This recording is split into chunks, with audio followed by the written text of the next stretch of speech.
Yes sir. Darshan ಅವರು ನಿಮ್ಮ ಸಿನಿಮಾದಲ್ಲಿ ಲೈಟ್ ಬಾಯ್ ಆಗಿದ್ರು. ಸೊ ಈಗ ಅವರು ಸಿನಿಮಾದಲ್ಲೇ ನೀವು ಆ್ಯಕ್ಟ್ ಮಾಡ್ತಿದ್ದೀರಾ, ಅವ್ರು ಹೀರೋ ಆಗಿ. ಆ ಒಂದು ಜರ್ನಿ ನೋಡೋದಾದರೆ ಏನು ಹೇಳ್ತೀರಾ ದರ್ಶನ್ ಅವ್ರ ಬಗ್ಗೆ? ನಾನು ಫ್ರ್ಯಾಂಕಾಗಿ ಹೇಳ್ತೀನಿ, ಈ ಸಿನಿಮಾ ಒಂದು ವರ್ಷ ಹೆಂಗೋಯ್ತು ಅಂತ ಗೊತ್ತಿಲ್ಲ, ಆಯಿತಾ.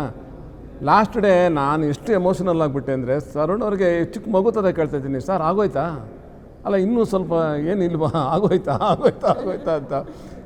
ಅಂದರೆ ಆ ಥರ ಕಾಡಿದೆ ಈ ಸಿನಿಮಾ. ನೀವು ಕೇಳಿದ್ದ ಪ್ರಶ್ನೆಗೆ ಮೇಡಮ್,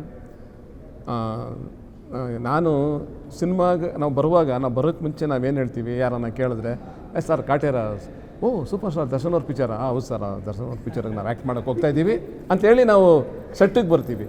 ಸೆಟ್ಟಿಗೆ ಬಂದಮೇಲೆ ನಾವು ಸೂಪರ್ ಸ್ಟಾರ್ಸು. ಏನಕ್ಕೆ ಅಂತ ಕೇಳಿ, ಅವ್ರು ಬಂದು ನಮ್ಗೆ ಆ ಫೀಲಿಂಗ್ ಕೊಟ್ಬಿಡ್ತಾರೆ, ಅಣ್ಣ ಅಂತಾರೆ, ಅಗ್ ಮಾಡ್ತಾರೆ. ಆ ಸಿಂಪ್ಲಿಸಿಟಿ ನಾನೇ ಅಂತಲ್ಲ, ಕೇಳಿಬೇಕು ಅಂದರೆ ಒಂದು ಚಿಕ್ಕ ಒಂದು ಮಗು ಬಂದಿದ್ರು ಆ ಮಗುವಿನ ಪ್ರೀತಿಯಿಂದ ಮಾತಾಡ್ಸೋದು, ಅವ್ರನ್ನ ಟ್ರೀಟ್ ಮಾಡೋದು, ಅವ್ರಿಗೆಲ್ಲನೂ ಫಸ್ಟ್ ಫಿಲಮ್ ಅಂತ ಅನಿಸಿಲ್ಲ, ಆಯಿತಾ. ಆಮೇಲೆ ನಮ್ಮನ್ನು ಅವರು ಸೂಪರ್ ಸ್ಟಾರ್ ಥರ ನೋಡೋದು, ಅವ್ರದ್ದೇನಿದೆ ಅದು ನಮಗೆ ಟ್ರಾನ್ಸ್ಫರ್ ಮಾಡಿಬಿಟ್ಟು ಅಷ್ಟು ಸಿಂಪಲ್ಲಾಗಿದ್ದು ಬಿಡ್ತಾರೆ. ಅದು ನನಗೆ ಒಂದು ಹೊಸ ಅನುಭವ ಕೊಡ್ತು, ಫ್ರ್ಯಾಂಕ್ಲಿ ಸ್ಪೀಕಿಂಗ್. ಆಮೇಲೆ ನನಗೆ ಐ ಆಲ್ವೇಸ್ ಬಿಲೀವ್ ರಿಯಾಲಿಟಿ. ನಿಮ್ಮ ಸಿನಿಮಾ ಗೊತ್ತು, ಸಿನಿಮಾದಲ್ಲಿ ಎಷ್ಟು ಆರ್ಟಿಫಿಷಿಯಲ್ ಇರುತ್ತೆ, ಎಷ್ಟು ರಿಯಾಲಿಟಿಲಿರುತ್ತೆ ಅಂತ. ನಾವೆಲ್ಲ ಆ ಕ್ಯಾಟಗರಿಗೆ ಬರ್ತೀವಿ. ನಮಗೆ ಕ್ಯಾಮ್ರಾ ಮುಂದೆ ನಮಸ್ಕಾರ ಮಾಡಬೇಕು, ಇದು ಅದೆಲ್ಲ ನಾವು ಅಂದ್ಕೊಂಡಿಲ್ಲ. ನಮ್ಗೆ ಏನು ಅನಿಸುತ್ತೋ ಅದನ್ನು ಹೇಳ್ಬಿಡ್ತೀವಿ ಈ ಥರ. ಆ್ಯಂಡ್ ಐ ಬಿಲೀವ್, ಆಮೇಲೆ ಏನೇ ಎಕ್ಸ್ಪೆಕ್ಟೇಷನ್ಸ್ ಇರಲ್ಲ. ಬಟ್ ಇಲ್ಲಿ ಎಮೋಷನಲ್ ಮೂಮೆಂಟ್ಸು ತುಂಬ ಆಗಿದೆ. ಅದರಲ್ಲೂ ದರ್ಶನ್ ಅವ್ರ ಜೊತೆ ಅಂತೂ ನನಗೆ ಅದು ತುಂಬಾ ಅಂದರೆ ತುಂಬ ಆಗಿದೆ. ಅವರು ಟ್ರೀಟ್ ಮಾಡ್ತಾಯಿದ್ದಿದ್ದು ಫುಡ್ ಬಗ್ಗೆ ಆಗಲಿ, ಇನ್ನೊಂದ್ರ ಬಗ್ಗೆ ಆಗಲಿ. ನಾವು ರೀಸೆಂಟಾಗಿ ಒಂದು ಕಡೆ ನರಸೀಪುರದ ಹತ್ರ ಶೂಟಿಂಗ್ ಮಾಡ್ತಾಯಿದ್ವಿ. ಒಂದು 300-400 ಏಕರ್ಸ್ ಲ್ಯಾಂಡ್. ತರುಣ್ ಅವರು ಅದು ಡ್ರೋನ್ ಶಾಟ್ ತೆಗಿತಾಯಿದ್ರು. ನ್ಯಾಚುರಲಿ ಡ್ರೋನ್ ಶಾಟ್ ತೆಗುವಾಗ ಏನಾಗುತ್ತೆ, ಎಲ್ಲರೂ ದೂರ ಇರಬೇಕಾಗುತ್ತೆ. ಸ್ವಲ್ಪ ಬಿಸಿಲಿತ್ತು, ನಾವು ನಿಂತ್ಕೊಂಡಿದ್ದೀವಿ. ಅವರು ಬಂದರು.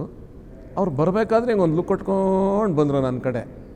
ನಾನು ಮಾಮೂಲು ಅಲ್ಲಿ ಹೋಗಿ ನಮ್ಮದು ಏನಂದರೆ ನೋಡಿದಿಟ್ಟಕ್ಕೆ ಒಂದು ಸರಿ ಸಪ್ಕೊಳ್ತೀವಿ ಸೆಟ್ಟಲ್ಲಿ. ಆವತ್ತು ಅದಾಗಲಿಲ್ಲ. ಏನಕ್ಕೆ ಅಂದರೆ ನಾವು ನಿಂತಿದ್ದು ಆ ಪೊಸಿಷನ್ನು ಮತ್ತು ಆ ಜಾಗ ಹಂಗಿತ್ತು. ಸರಿ ನಾವು ನಿಂತ್ಕೊಂಡ್ವಿ, ಹಿಂಗೆ ಅಂದ್ವಿ, ಆಯಿತು. ಆಮೇಲೆ ಸಡನ್ನಾಗಿ ಅವ್ರಿಗೇನು ಅಂತಿಲ್ಲ, ಒಂದು ಕಡೆ ತಿರುಗಿಬಿಟ್ಟು ಹಿಂಗೆ ಅಂದರು. ನನಗೆ ಮೇಕಪ್ ಮಾಡಿದ ಹುಡುಗ ಓಡ್ ಬಂದ, ಅಣ್ಣ ಅಂದ. ನನಗೆ ಕೇಳಿಸ್ತಾ ಇಲ್ಲ, ಯಾಕಂದ್ರೆ 20 ಅಡಿ ದೂರದಲ್ಲಿ ಅವ್ರು ನಿಂತಿದ್ದಾರೆ, ಏನೂ ಮಾತಾಡ್ತಾ ಇದ್ದಾರೆ. ಅವನು ಹಿಂಗಂದ. ಆಮೇಲೆ ಸ್ವಲ್ಪ ಕಾನ್ಸಂಟ್ರೇಟ್ ಮಾಡಿದೆ. ಆಮೇಲೆ ಗೊತ್ತಾಯ್ತು ನನ್ನ ಬಗ್ಗೆ ಮಾತಾಡ್ತಾ ಇದ್ದಾರೆ ಅಂತ. ಒಬ್ಬ ಸೀನಿಯರ್ ಆ್ಯಕ್ಟ್ರು ನಿಂತಿದ್ದಾರೆ, ಛತ್ರಿ ಹಿಡಿಬೇಕು ಅನ್ನೋದು ಗೊತ್ತಿಲ್ಲ ನಿಮಗೆ ಮೇಡಮ್. ಇವತ್ತು ಯಾರ ಬಗ್ಗೆ ಟೇಕ್ ಕೇರ್ ಮಾಡೋದಕ್ಕೆ ಟೈಮ್ ಇದೆಯಾ? ಟೈಮ್ ಇದೆಯಾ? ನನಗೆ literally my eyes went wet. I really felt it.